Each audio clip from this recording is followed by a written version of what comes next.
So today is a very busy day, and it got me thinking about productivity, and specifically biblical productivity, and what the difference is between those who are just busy and those who are doing important kingdom work. And so for the worship leader, I think it's important to think about how we stay productive.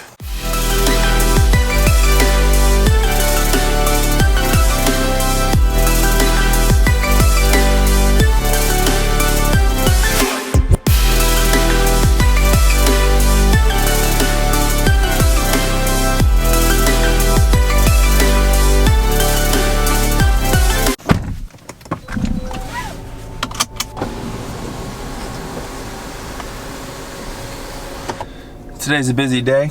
Actually, I don't like saying busy. Today's a full day, and it's full of activities and stuff that's scheduled that I enjoy doing. I'm looking forward to it. But it just got me thinking about, as worship leaders, how are we being productive with the time that we've been given?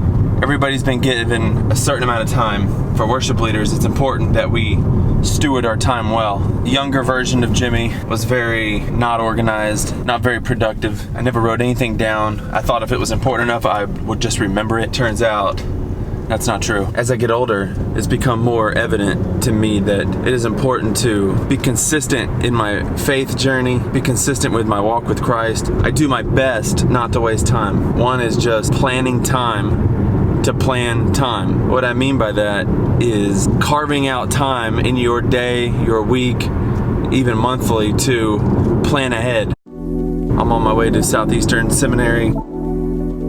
I have a meeting about special chapel that's coming up soon.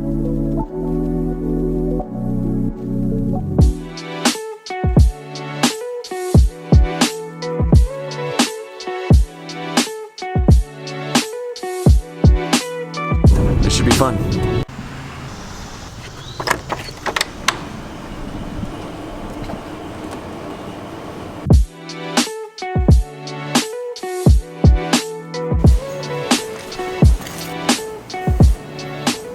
I'm waiting for my meeting.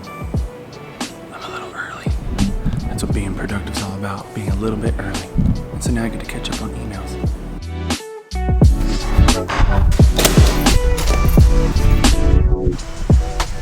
On the campus of Southeastern Seminary in Wake Forest. About to go see my friend Tyler, see what he's up to.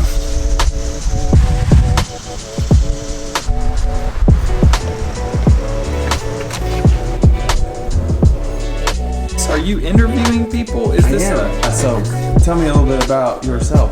I'm not gonna do that. I'm not good on camera either. Trying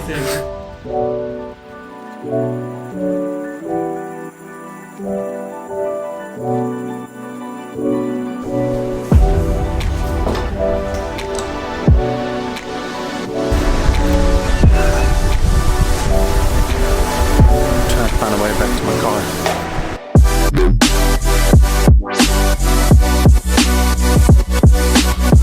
So one of the first things you got to do to be productive is to define your responsibilities. And as worship leaders, there's things we need to be thinking about deeply every week. And sometimes we fail to remember exactly what we're supposed to be doing. It's helpful for me to think through categories of what I need to be thinking about as a worship leader to keep myself on track so I don't waste time doing things that I'm not supposed to be doing, or wasting time doing the things that might be good things to do but aren't actually what I'm supposed to be doing. Getting ready for each weekend requires getting my volunteers ready for rehearsal by Wednesday. But if you focus all your time and energy on just resourcing your volunteers and leading your team well, you may forget about a lot of things. I have a black car, it's gonna be very hot. Oh, no. Too hot, way too hot. If you spend all your time resourcing your volunteers, you may forget how important it is to actually think about shepherding your congregation, thinking through the words you say, thinking through transitions, thinking through your call to worship and your prayer moments.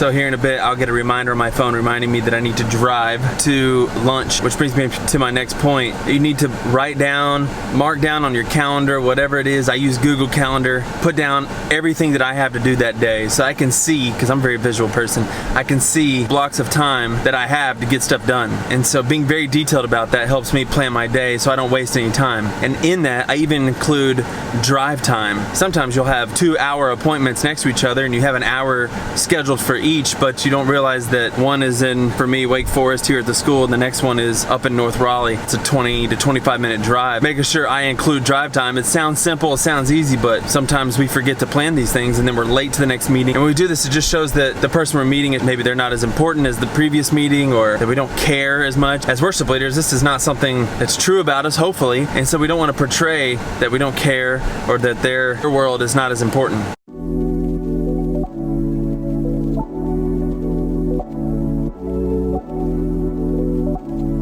So I'm heading to lunch now.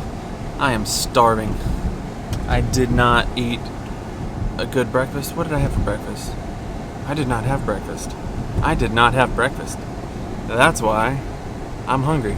I'm on my way to our 5th Tuesday staff meeting. We usually eat lunch together and then do something out of the ordinary. As far as our regular staff meeting goes, we either do something fun. I think today we're actually serving as a staff. We're gonna be packing maybe school bags. I don't remember exactly, but it's fun just to be able to serve with the staff and think outside of ourselves and help some other people along the way.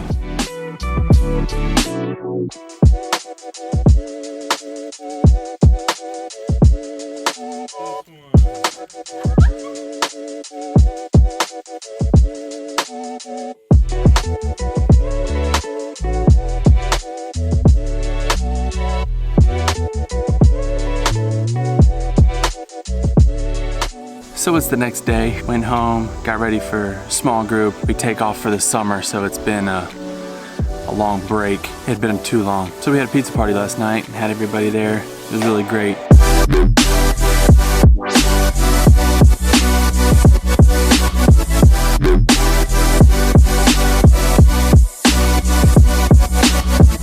But to finish this video about biblical productivity for worship leaders, the last thing I wanted to say is delegate, replace yourself.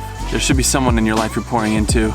Give them some of the opportunities to lead. You don't have to do everything. You're not called to do everything. Some of what your calling is to pour into other people and give them the opportunities to lead and to fulfill their calling. And the only way they're gonna get the opportunity to do something is if somebody gives them that opportunity. So don't forget those people who are looking to serve you, looking to serve the church, and give them the opportunity to use their gifts. One of the other things I wanted to say was that there are some helpful resources that I've come across that have helped me think about what it means to be biblically productive. And one of them is an article by C.J. Mahaney. It's actually called Biblical Productivity. It's very helpful for discerning what it is that you're supposed to be working on, being able to say no to the things that aren't under your influence or responsibility. And another resource is Do More Better by Tim Challies. This book at the beginning really helps understand the purpose behind being productive and how it's tied in with your calling and your purpose in life. And then later in the book, he gets super practical about how to use a calendar, how to use a to-do list, and things that seem kind of easy, but sometimes we forget and we get busy. And because we get busy, we forget to do things that we're called to do. These are just real helpful reminders of the things that we're called to do. We need to put the effort and the time to make sure that we're doing them in the right way so that we can glorify God in the job that He's given us to do. So I hope this video was helpful for you. I'll post links in the description below, link to the resources we just talked about. If you've enjoyed this, do the YouTube thing, like, subscribe, hit the bell so you can get all the latest content. It's my heart to pour into worship leaders and give them the resource and community and equipping that they need to do the job that God's called them to do. Hope you enjoyed the video.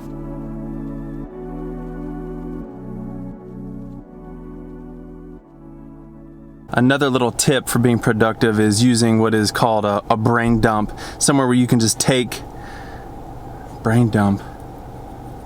That sounds sketchy.